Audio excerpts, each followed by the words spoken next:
नमस्कार, देवभूमि एक्सप्रेस में आप सभी का स्वागत है। मैं हूं आपके साथ कविता पांडे और सीधे देहरादून का रुख करेंगे, जहां देहरादून में अखिल भारतीय पुलिस विज्ञान कांग्रेस में सीएम पुष्कर सिंह धामी संबोधित कर रहे हैं। भारत सरकार के गृह एवं सहकारिता मंत्री आदरणीय अमित शाह जी, केंद्रीय गृह सचिव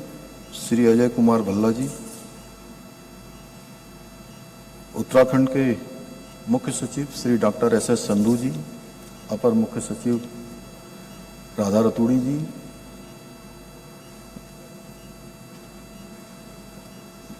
महानिदेशक BPR&D श्री बालाजी श्रीवास्तव जी और उत्तराखंड के पुलिस महानिदेशक श्री अशोक कुमार जी एवं इस कार्यक्रम में अतिथि के रूप में आए हुए उत्तराखंड सरकार के सभी मंत्रीगण, सभी आदरणीय सांसदगण, सभी आदरणीय विधायकगण और अखिल भारतीय विज्ञान कांग्रेस में पुलिस विज्ञान कांग्रेस में शामिल होने के लिए आए हुए सभी अधिकारीगण, विभिन्न राज्यों से भारत सरकार के सभी अधिकारीगण, सभी अतिथिगण, मैं सबसे पहले तो आज इस कार्यक्रम के मुख्य अतिथि आदरणीय अमित शाह जी का देवभूमि उत्तराखंड आगमन पर आप सबकी तरफ से, उत्तराखंड की देवतुल्य जनता की तरफ से हार्दिक स्वागत एवं अभिनंदन करता हूं। और अमृतकाल के दौरान अखिल भारतीय पुलिस विज्ञान कांग्रेस की मेजबानी करना और आप सबका आतिथ्य करना, ये उत्तराखंड राज्य के लिए गर्व का विषय है। और हमारे लिए आज यह भी हर्ष का विषय है कि आज ही के दिन जहां मध्य क्षेत्रीय परिषद की बैठक संपन्न हुई और यहाँ पुलिस का भी बड़ा मंथन कार्यक्रम यहाँ पर हो रहा है, इसके लिए मैं आज आदरणीय गृह मंत्री जी को विशेष रूप से उनका आभार व्यक्त करना चाहता हूँ कि आज ही के दिन हमको दो महत्वपूर्ण कार्यक्रम और ये कहीं ना कहीं हमको ये दायित्व दिया, इसके लिए हमारे प्रदेश को चुना। आदरणीय प्रधानमंत्री जी ने आगामी 25 वर्षों के लिए भारत को विकसित राष्ट्र बनाने का जो लक्ष्य निर्धारित किया है, जिसके लिए हर क्षेत्र में प्रगति हो, उसमें हमारी पुलिस भी है। इसलिए पुलिस बलों की क्षमता के विकास हेतु इस प्रकार के आयोजन निश्चित रूप से बहुत ही महत्वपूर्ण हो जाते हैं। वर्तमान परिदृश्य में अपराध और अपराधी जो पारंपरिक प्रणालियों से काफी आगे हटकर संगठित अपराध अधिक हो रहे हैं, साथ ही साइबर क्राइम के मामलों में भी आर्टिफिशियल इंटेलिजेंस जैसी आधुनिकतम तकनीक का प्रयोग आज अपराध को अंजाम देने के लिए अपराधियों के द्वारा निरंतर किए जा रहे हैं। अतः पुलिस बल को भी कहीं न कहीं इन सब से निपटने के लिए, इन सब से दक्ष होने के लिए तकनीकी व मानसिक दक्षता के साथ जो उन्नत तकनीकी है तथा सक्षम माध्यमों से कहीं न कहीं सुसज्जित होने की आवश्यकता है। इस संबंध में आदरणीय गृह मंत्री जी के नेतृत्व में भारत की सरकार द्वारा राज्य सरकारों को विशेष रूप से लगातार सहायता देने का काम भी हो रहा है और बड़ी मंथन बैठकें लगातार पुलिस को सशक्त करने की दिशा में हो रही है। मुझे आशा है कि आज पुलिस कांग्रेस के माध्यम से आप सभी व्यापक विचार विमर्श और सार्थक चर्चाओं द्वारा पुलिसिंग तथा आंतरिक सुरक्षा के अतिरिक्त साइबर सिक्योरिटी, डेटा थेफ्ट की रोकथाम हेतु महत्वपूर्ण सुझाव इसमें प्रस्तुत करेंगे। आप सबका जो मंथन होगा, उत्तराखंड पुलिस ने साइबर अपराध की रिपोर्टिंग के लिए ई सुविधा मामलों के त्वरित निस्तारण बल देने के साथ ही जन जागरूकता अभियानों से जनता को भी लगातार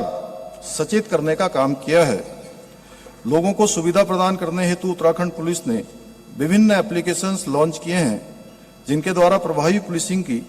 व्यवस्था सुनिश्चित हुई है।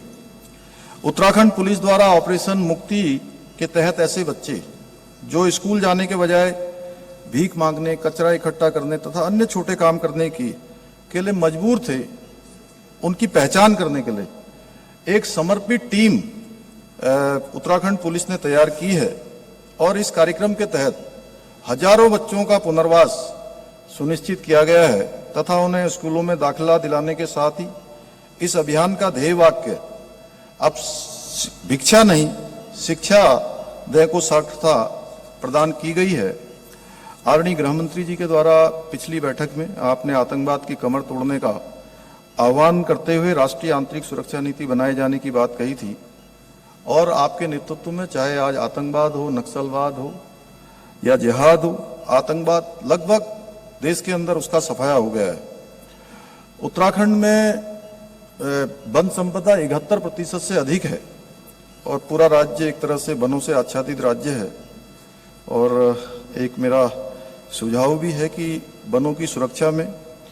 लगे जो वनकर्मी हैं उनको अत्याधुनिक शस्त्र चलाने तथा अर्धसैनिक बलों की भांति उनको भी ट्रेनिंग की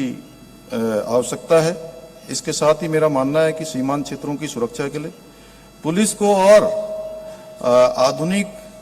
संसाधनों से सुसज्जित करना होगा, क्योंकि हमारा देश हमारा राज्य अंतर्राष्ट्रीय सीमाओं से भी लगा है। ऐसी स्थिति में सीमा पार से होने वाली अवैध तस्करी, अवैध हथियारों की तस्करी, मानव तस्करी, ड्रग्स की तस्करी जैसी समस्याओं को रोकने के लिए पुलिस की भूमिका और महत्वपूर्ण हो जाती है। इस संबंध में भी मेरा सुझाव होगा कि आप सब लोग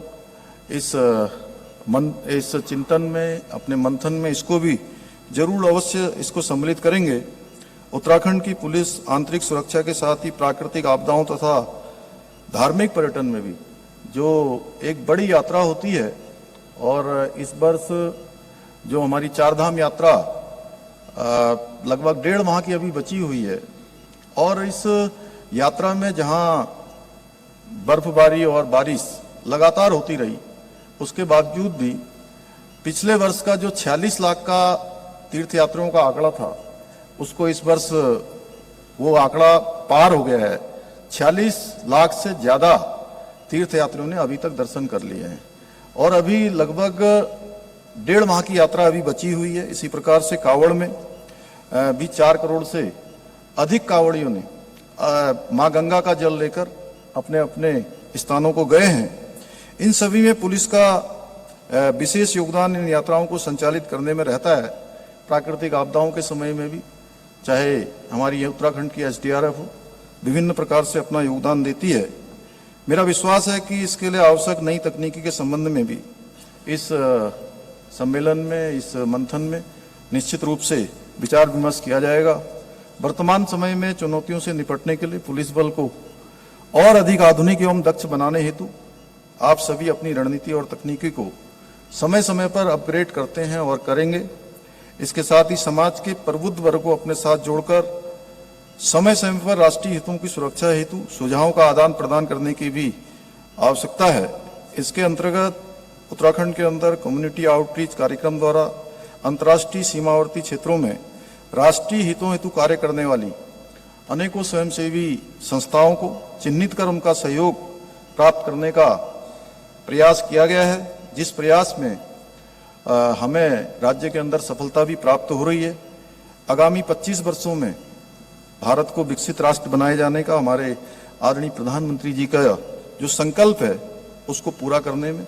निश्चित रूप से हमारा पुलिस बल महत्वपूर्ण भूमिका निभाएगा। मैं आशा करता हूं कि आप सभी महानुभाव इस दिशा में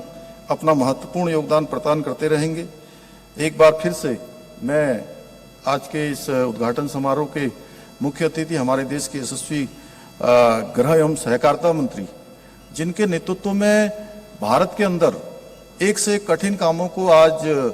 न केवल पूरा किया गया है, जो असंभव कार्य थे, धारा 370 जैसी धाराओं को हटाने का काम हुआ है, शांति स्थापित करने का काम हुआ है। मैं आप सबकी तरफ से उत्तराखंड देवभूमि की देवतुल्य जनता की ओर से उनका हार्दिक स्वागत एवं अभिनंदन करते हुए और आप सबको शुभकामनाएं देते हुए अपनी वाणी को विराम देता हूं। बहुत बहुत धन्यवाद।